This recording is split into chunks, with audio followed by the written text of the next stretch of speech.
Hey, y'all. We are going to try something a little bit different because I am attempting to create a bit more of a conversation here. We will be going live in about 5 minutes. So if you want to hang back, we got the countdown timer going. I don't know if it's reversed for you, it looks backwards to me. But I'm going to take a moment here and just kind of try to share the link around. And I have some great questions that have been submitted to you, to me from you guys, and I just want to try to answer them live with an audience in the room. That and maybe we can make a conversation come out of this. But for the time being, yeah, let's just wait for the countdown timer to come. Maybe we can get some people in the room, and we'll all be chatting and having a good time all together. So enjoy that countdown timer and check back in about 5 minutes. Oh, 4.5 minutes already. It's going quick.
All right, once more, if you guys are watching live, we will get started in about 2 minutes here. Just wanted to give people a chance to join the conversation. I've gotten some great questions already submitted to me, but we will try to get going with a live chat room and have a conversation develop.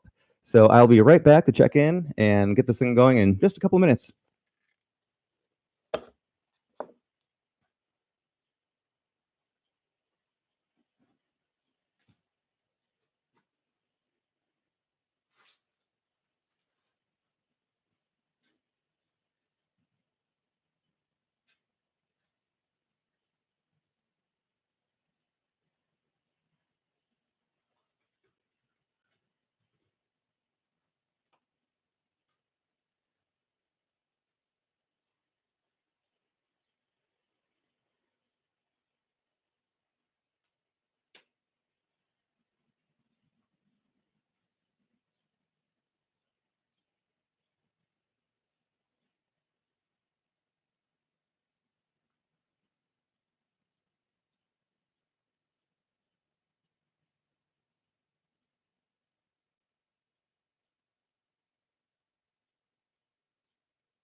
Okay, so we're going to assume that this is at 0 now. It's got to be pretty close. All right, how's everybody doing? Staying warm on this beginning of spring, finally, maybe? The snow has thawed. It's actually green out. It is still dreary and cold, but at least it is not snowing, so we'll take what we can get. So yeah, I've got some wonderful conversations submitted by a handful of people, and thank everybody that did submit. Let's pull them up and jump right in. So let's see. Both of these are good origin ones. So I'll start out with Jamie Burgett. I guess I've never said that out loud. Your last name, Burgett, right? Jamie Burgett, who is my cousin, and she was somebody that tipped me off to one of the scariest places I've ever been to, which is the last story in my book. You talk about the Sunnybrook Asylum. Let's see if I can pull up a picture here. She asked what got me interested in the paranormal. And yeah, so we're talking origin stories. We're beginning from square one here. What got me interested? I think I just always loved a good ghost story. A lot of people just, and I love when I would give a speech, I don't always, but I frequently ask in the audience how many people believe in ghosts. And it's only about a third of the people that raise their hand, which that's amazing to me, that these are people going out to a ghost storytelling session or going out on a tour, and they aren't necessarily even believers, but it just shows you everybody loves a good story. And that's what it all comes down to, storytelling. And I, like anybody else, liked a good ghost story. So my interest in the paranormal was just as casual as anybody else's. I always like to point that out, because it's not as if I grew up with some wild psychic ability, or I grew up in a haunted house and I was trying to understand my childhood or something like that. Just like anybody else, I was interested in ghost stories casually. Everybody likes a good ghost story. And one night, I was with some friends. We were in high school, well, just out of high school. So I was 18 years old, living in the suburbs of Chicago. There's not a lot to do. You can drive, but you got no place interesting to drive to, because you can't get into any cool places when you're under 21. And so somebody just started telling a ghost story. And then the next person started to tell a ghost story, and then the next person. It was just 4 of us just going around telling stories. And it was interesting, one, because we didn't have our own stories at all. Those was just interesting things we've heard, urban legend type things, or unsolved mystery episodes we saw. We were just sharing stories. And it was kind of fascinating. I was able to kind of step back out of the moment for a little bit and just kind of observe how intensely everybody was engaged. People were listening so fervently, and they were trying, okay, is that story done? Okay, I got one. And it was amazing to me, and we didn't have our own stories. So I thought, well, I want to look into this a bit more, because I couldn't believe how engaged we all were on this topic that we knew nothing practically about. And so I went out and I bought a book, and it was Ursula Bielski's Chicago Haunts. It had been out for maybe a couple of years. I think that book came out in 97, and this is 1999 we're talking about. And I didn't even get through the book before I thought, I need to do something with this. This is exciting. I thought the book was going to be about, are ghosts real? Yes or no? It's going to be the debate, but it's saying this place is affected in this way on these dates at this time. You can observe this place. Here's the backstory here. And it was so, it opened my eyes that paranormal experiences are way more commonplace than I'd ever known. And so then I wanted to just get out there, and my background, even at that age, was in filmmaking. And so I thought it would be fun to go out there, start visiting these locations and telling the stories of the location while presently there, and, interviewing eyewitnesses, that kind of a thing. And it just kept going. I thought that was going to be a one and done documentary, and then I'd move on to the next topic. But I learned so much that, and I only had 90 minutes of someone's attention on a documentary to tell stories. So there were so many more stories that I wanted to tell. I didn't have time to tell them. So I eventually wrote a book, and of course I was giving speeches, and it just kept snowballing and becoming bigger. And the more I learned about it, the more fascinated I was in it. The more people I would end up meeting and finding that had interesting things to share as well. And it just kept going. I never thought it was going to be kind of a defining part of my life. But here I am. I started doing this in 1999, and here we are 20 years later now, more than half my life. This has been more than just an interest. I haven't always been actively engaged with going out and investigating. Actually, I didn't get into investigating until way later. I just like to be the paranormal reporter is how I would describe myself back then. But no, I do some investigating.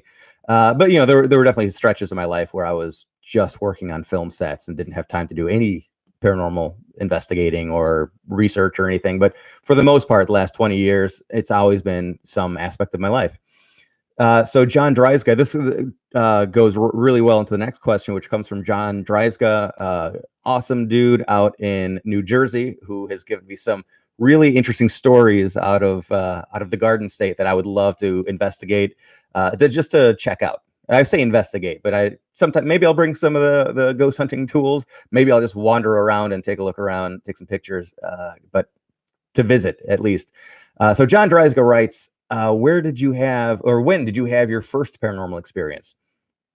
So here's the amazing thing.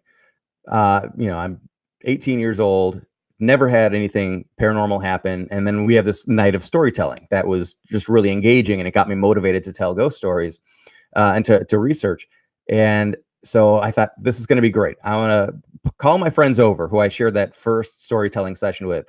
They are Jeff Lord and Jason Jacobs. And call them over to my house. And I just read about Resurrection Mary, who I talked about in the first episode of this series. A is for Archer Avenue. And she is the dance hall ghost, the ballroom ghost, and the ghost that will appear in front of cars and get struck by them, horrifying the drivers. And also, she's the one that bent the gates apart at Resurrection Cemetery. Very prolific ghost among ghosts. And so I thought, well, this would be great. I'm going to tell them the story of Resurrection Mary, because we hadn't heard this one before. And I'm going to say, and then I'm going to give my pitch. I'm going to say, hey, this is the story. And now I propose that we spend the rest of the summer visiting famously haunted places in Chicago, telling the story, and we'll make a documentary out of it. What do you guys think? So we are behind my parents' house in Mundelein, Illinois, sitting around a table. So three of us were kind of triangular in shape. And there's a long pause as my two friends, as Jeff and Jason, are contemplating, is this what we want to do with our summer or not? And in the middle of the silence, a white light appears in the backyard over the treetops. Bright light, size of a softball, maybe. Kind of hard to tell, but it's definitely not something in the sky. It's not like a shooting star or anything like that, but it's present in the backyard. It appears, it disappears, it appears again, and then shoots down into the ground. Amazing. I mean, probably a 25-foot travel. Everybody's still silent. And then eventually I say, hey, did anybody else see that? And Jeff was sitting to my side, and so it was right in front of him as well. He's like, yeah, that white light. And Jason had his back to it, but he was facing the house. So he saw that white light illuminate all the windows of the house. And so we all witnessed this thing. And I had no idea what it was. We didn't know it was a paranormal experience at all. That night, I go back to continue reading the book, The Chicago Haunts by Ursula Bielski. And the next pages I read were about ghost lights, these phantom balls of energy that will appear, move around, flash, that can be different colors, yada, yada. And I just thought, oh, okay, that's neat. So that's a ghost light. And okay. It wasn't until the next day that I thought, oh my God, that's exactly what I saw.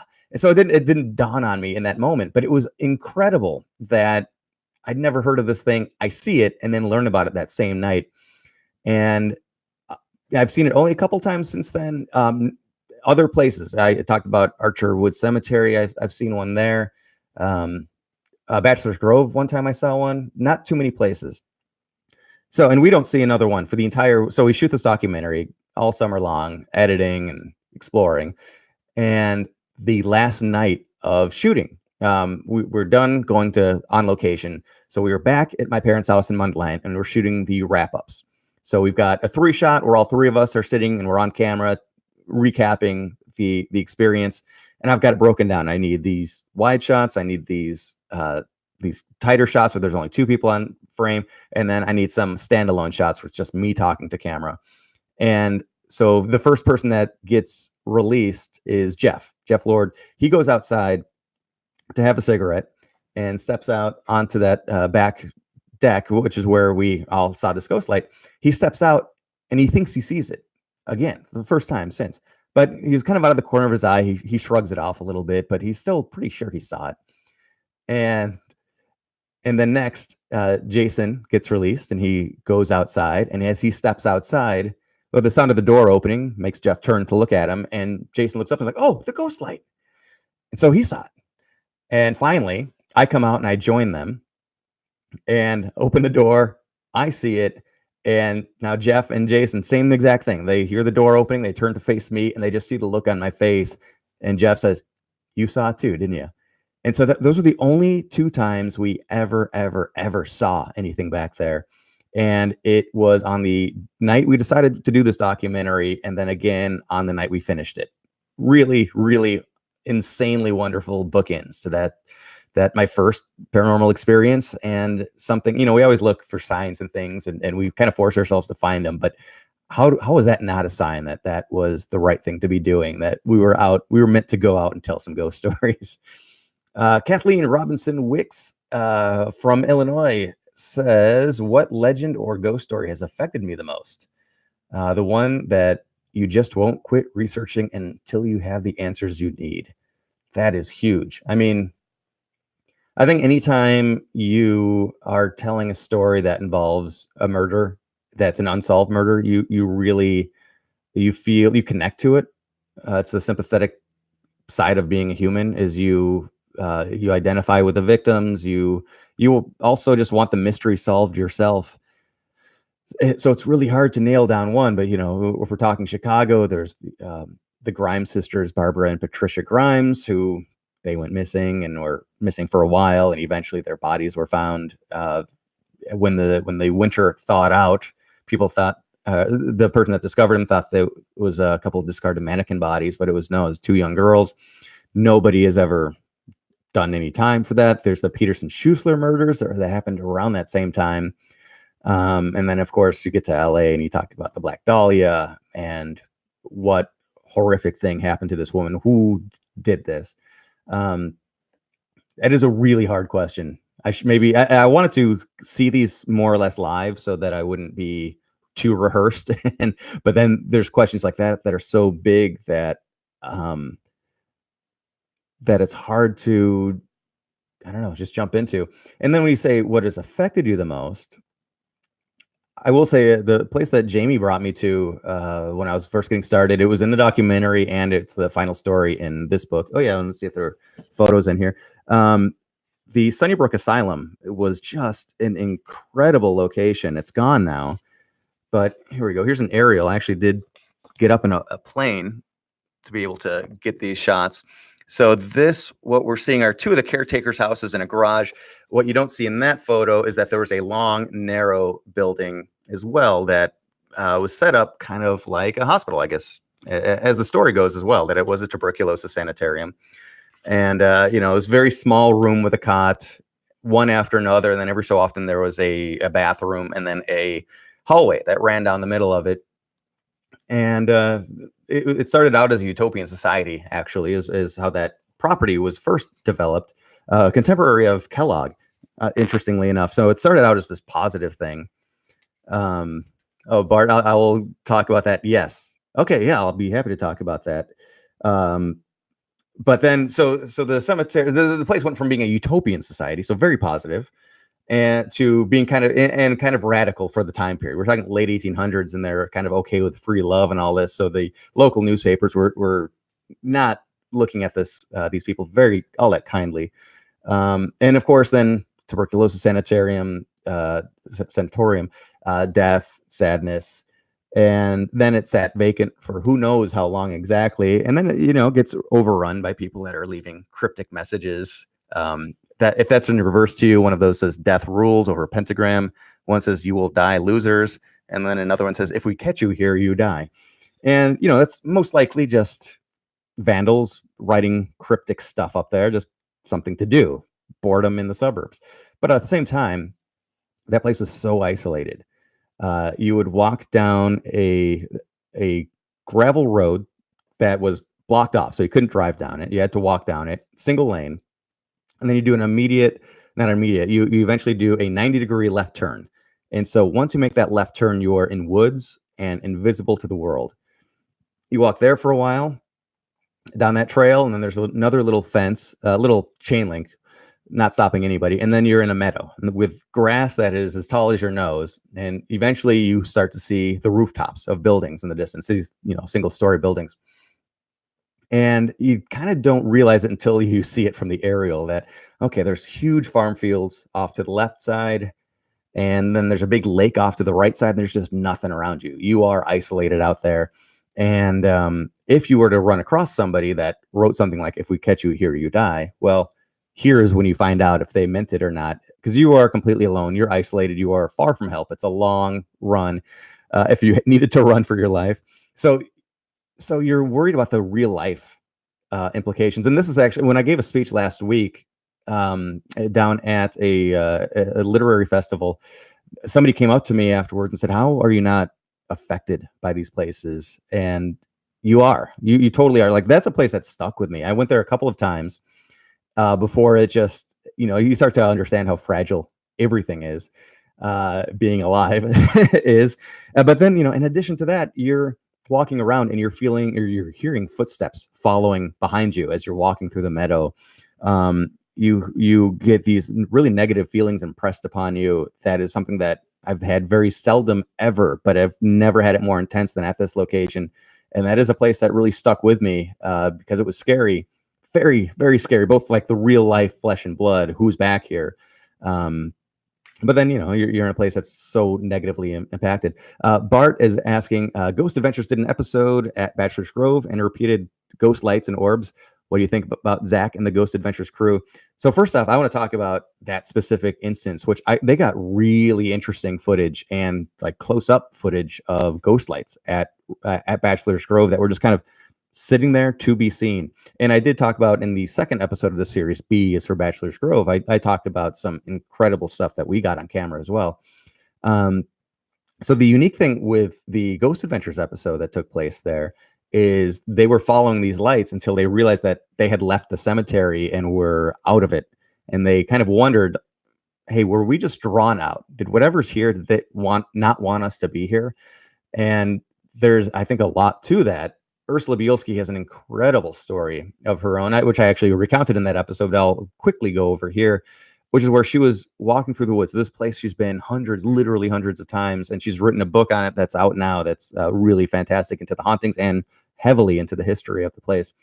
But where she found herself lost in the woods, and then eventually would see car lights. Okay, so the road's in that direction. Now I can orient myself. I'm supposed to be going over here. And then would be walking at that heading for a while, and then it would seem like everything got really dark and still and quiet.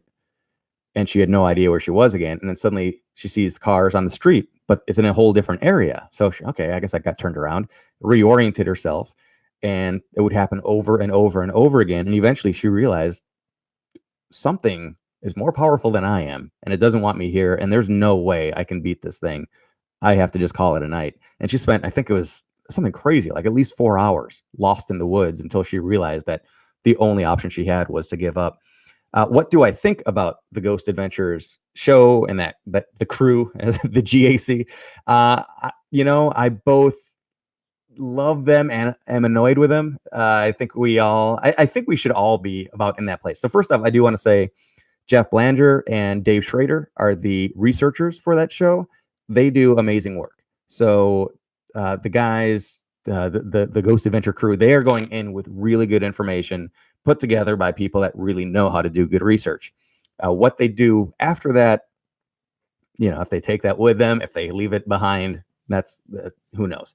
Something that I will give them credibility towards is I believe that the psychic ability, like any other muscle, is something that the more you exercise it, the more you'll be good at it. Not to say that they are, well, we're all like some level of psychic, right? I think most of us can believe, if you're believing in this kind of stuff at all, you believe that there's a possibility to be more sensitive than somebody else. And I do think that the more you're doing this kind of stuff, the more you are opening yourself up to it, the more you are perhaps appearing like a good receiver. So they're easier to make contact to. And so Ghost Adventures and Zach and his crew, they've been doing this for, I don't know, 17 years now, something crazy like that. So I do find some credibility in that they are probably good at least Zach and Aaron, who have been doing it the longest of the current incarnation. They're probably pretty good at picking up on things. Do they go over the top? Of course they do. We know that, which makes for good TV. And I will say that I'm happy that Zach is now going back and he's embarrassed of how he used to conduct himself when he was doing the whole "come at me, bro" routine, trying to antagonize and instigate a lot, provoke, as they always would say. So it's good that he's getting away from that and realizing that was stupid to do. And something else I like, which I think it's just a cash grab. So, I'm being realistic with this, but the fact that Ghostbusters, that Ghost Adventures, they have that kind of spin-off series called Extra Pulses now, or maybe I'm getting it mixed up because they're finding so many ways to stay on the air. But whatever it is, where they go back and they re-interview people that they have talked to, that they investigated their place seasons before or decades before. I think that's really important and good to say, hey, just because the show ended doesn't mean that place is done. What happened after we were here? Did it stir up activity? Did things get worse? Did it get better? So I like that idea of the following up on places. So I think that might about. Oh, and I will also say this about Zach. I've never met him personally. I've never met Aaron either. Although I hear he's an awesome, wonderful guy. I have met Nick, who is very nice, very easy and fun to talk to. Zach, from what I hear, is absolutely obsessed with ghost stories. I've had people that try to have conversations with him, kind of behind the scenes, not necessarily in front of people, and just shoot the breeze about whatever, and he's hard to engage unless you're telling ghost stories. So you would think that, maybe this is just, I think a lot of people watching the show, myself included, wondered, hey, this guy found a way to get in front of the camera and be on TV, and that's what he wants. But no, he's actually legitimately really interested in this stuff. I know he amps it up to the nth degree, and it's hard to know what's real, what's not on any show. But I'm going to continue to watch and laugh at them. And if nothing else, you end up finding the scoop on some interesting places. And I will say also, I keep going on this topic, but I went to the Yuma Territorial Prison out in Yuma, Arizona, and Ghost Adventures eventually went there as well. And I talked to a security guard at the cemetery, at the prison, which is now a museum. It's open for tourism and to visit and all that. And I was trying to be level-headed and kind of downplay the ghost side of things, because you never know how people are going to receive you. And so I really kind of undercut, like, so, I saw Ghost Adventures here. What do you think about that show? The security guards were like, that was legit. That was real. Stuff is going on here all the time. Anything that you saw on that show, that was absolutely how it is here. So at least in that one instance, it got a really good high praise. So Christy, coming from Maine, asked a number of questions. Let's go one at a time here. This is actually pretty similar to Kathleen's. Is there one unexplained event that you wish you could figure out more than any other?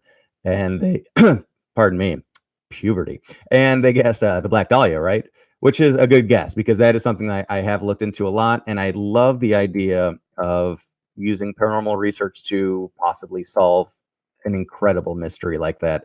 There's so many out there. Again, you got homicides, but you have just, really interesting stories about lost items that, maybe somebody from the other side would know where it is. Yeah, I'd have to think about that one a little bit more. Maybe I'll somehow add this into a future episode. I'll do my own mental jogging on this one. This is an interesting one. If you could communicate with a spirit, what would you ask? So, and ideally, we try to communicate all the time using the EVPs or spirit box, this, that, or the other. Usually, we're trying to ask pointed questions about who are you, why are you still here, that kind of a thing. But I know Mary Marshall, who goes by the moniker the Paranormal MD, she's got this tremendous list of questions that she asks during these sessions, including, what do we look like to you? Can you see us, or do you only hear us? What's it like to be dead? And so I think a lot of those are really, really interesting questions. I would like to know, those big things. What we're doing, what a lot of us are doing when we're investigating, is we're kind of coming to some level of grips with our own mortality. So it'd be interesting to know, can I, after I pass away, is it easy? Can you go back and forth? That's kind of my hope. My idea of heaven is you have all this wonderful Shangri-La, but then you can still come back and check in on the people that you love, which most ghost stories are actually visitation hauntings, and they're not scary. So I hope that we'd be able to come back as we want. So that would be something that I would ask. I don't know, what are the rules? Can you go anywhere? Can you travel through time? Can you what's the other side like?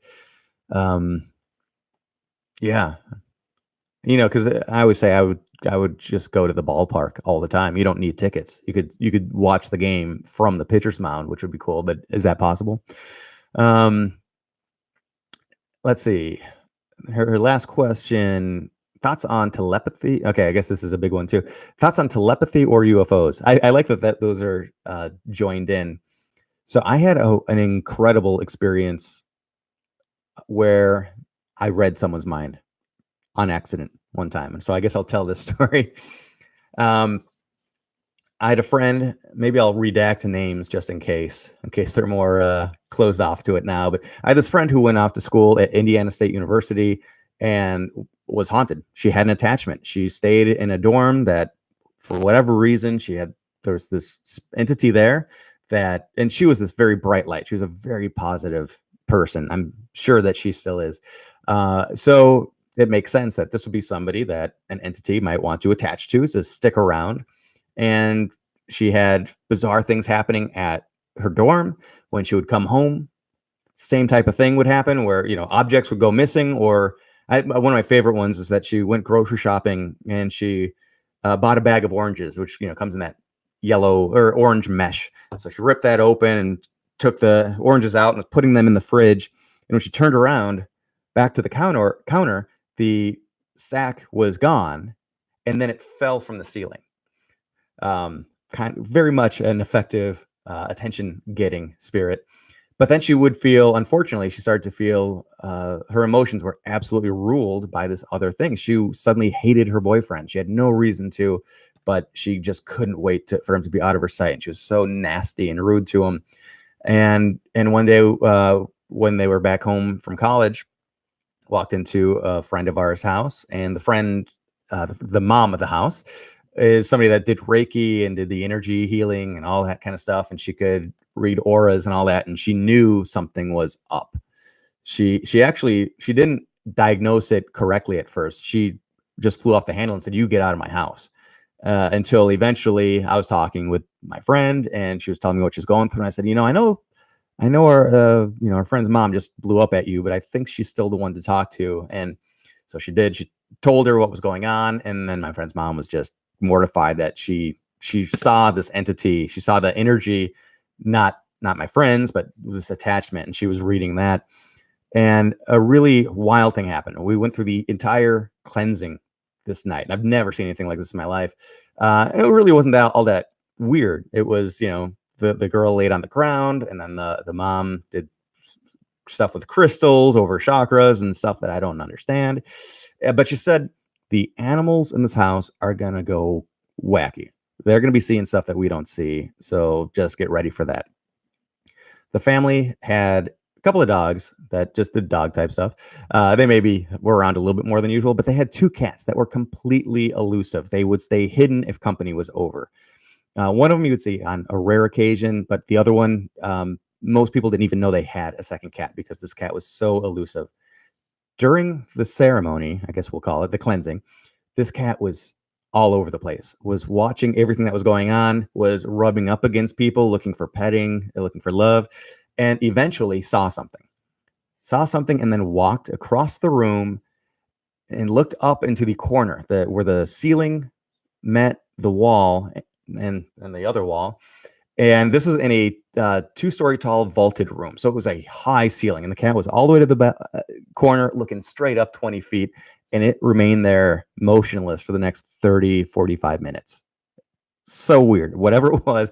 And then once the ceremony was over, the cat snapped out of it and then was still just was still back into cuddling mode. It wasn't going back into hiding. It was, I don't know. So something weird was going on.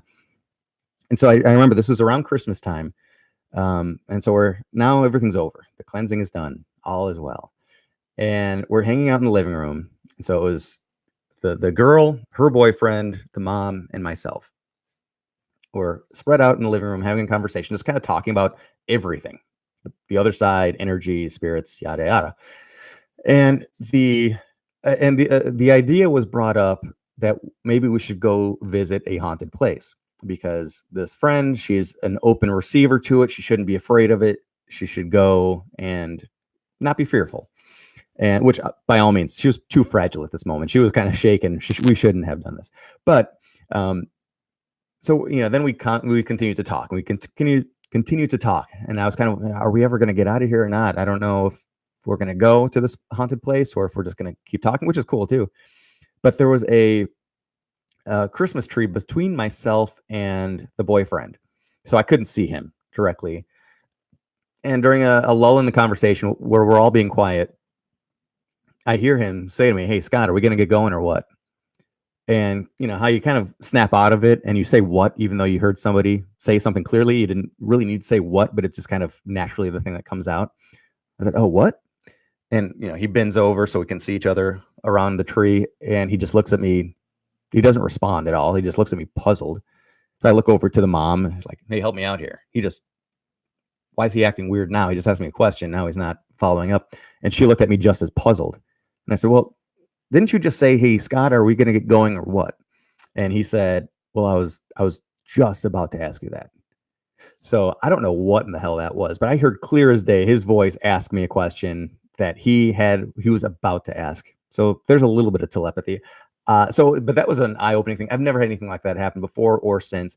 But once it happens once, you're like, okay, well, I guess it's possible. Absolutely. And UFOs, this is the safe thing to say, but we can't possibly be alone. There's too much space out there. Of course, there's stuff out there. We aren't alone in the universe. Have UFOs visited us? I like to think yes. I don't know for sure, but I mean, we have. I think so. I hope so. I guess maybe I hope too much to give an honest answer to it. And then she continues, "I'm curious your thoughts of the Men in Black element to it, conspiracy, government conspiracies, and the like." So this is an interesting one because we were just talking in the M episode. M is for Mothman. And that book, Mothman, by John Keel, portrayed by Richard Gere later in the movie, was eye-opening in so many ways. That is such a fascinating book to read, and it's really, really well put together by a guy who is a journalist. And you've got interviews with dozens upon dozens of people, so it doesn't seem like it's a fraudulent book because you'd have to have too many people be in on it.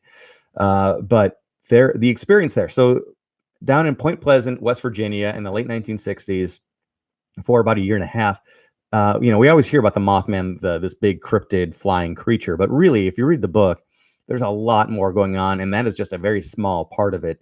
And it starts out with UFOs, people seeing lights in the sky, and very regularly, to the point that, getting back to telepathy, that there's maybe some element of communication to it, that people feel like they are getting a message or maybe can give a message and then therefore know when they're going to be here or know where they're going to be moving across the sky.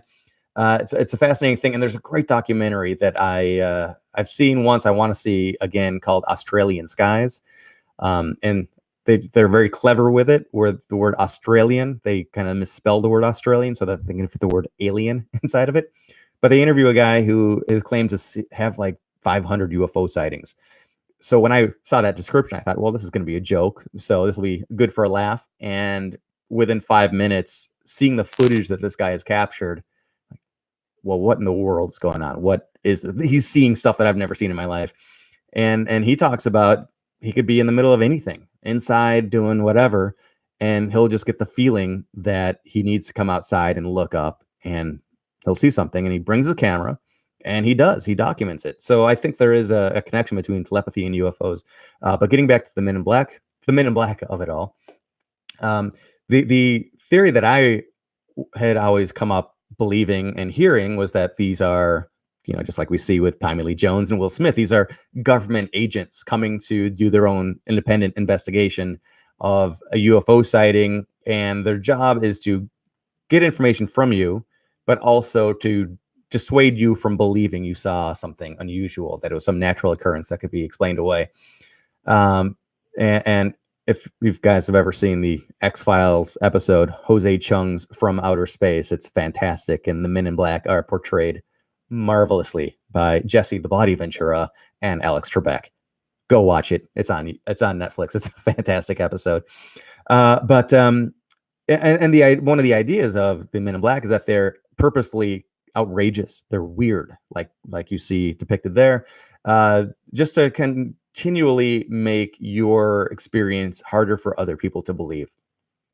And so maybe this does play into it, because when you look at the way John Keel talks about the Men in Black type figures that start popping up around Point Pleasant, West Virginia, and interviewing the entire town because everybody is seeing these lights in the sky, they seem like they themselves are scared the crap out of me, whatever else. It seems like they themselves are otherworldly beings, because they just seem so detached and puzzled by very innocent things, and they don't connect in a human way. And one of the really fascinating things is that something as simple as a ballpoint pen throws them for a loop. They get fascinated by, how does this thing work? Like one of the most mundane things that is in our daily life. So what are the Men in Black? Are they on our side, or are they on the other side? And if they're interdimensional travelers, if they are from outer space in some way, what is their purpose for interviewing us? They're collecting data about us in some way that might make it easier for them to evade our observation. Maybe, I don't know. I'm coming up with theories as I'm talking it out right now, which is always the best part of paranormal investigation. It's observing something and then trying to guess at why. So anyway, thank you guys for joining me, and thank you guys, Kathleen, Jamie, Christy, John. If there's anybody else, I apologize. And if I know I ask for questions on a lot of platforms, so if I missed yours, drop me a line and I'll answer it on the next episode. The next episode is the letter R, and we will be talking about residual hauntings. The most common type of paranormal experience is a residual haunting, and I'm going to get into some of the really, really, really famous cases, one of which I've been able to observe myself. It's one of my favorite ghost stories. It involves one of America's bloodiest battles ever. But I'll be telling a lot of good ghost stories, because residual hauntings is a very fascinating occurrence that happens more frequently than you might expect. Head on over to whatsyourghoststory.com. That's where all the blog posts are. That's where everything ends up. That is the clearinghouse for everything. Like and subscribe right here on YouTube. Hit that bell to be around as I finish this A to Z challenge. We're on the back 9 now, not 9 letters, unfortunately, but we are coming down the home stretch. And I do thank everybody that's been involved and participating. Bart, thanks for your question as well. And Instagram, all over the place. It's What's Your Ghost Story. Thanks everybody for watching. And now let's go see what the heck the White Walkers are going to do to John and Khaleesi. Have strength, everyone.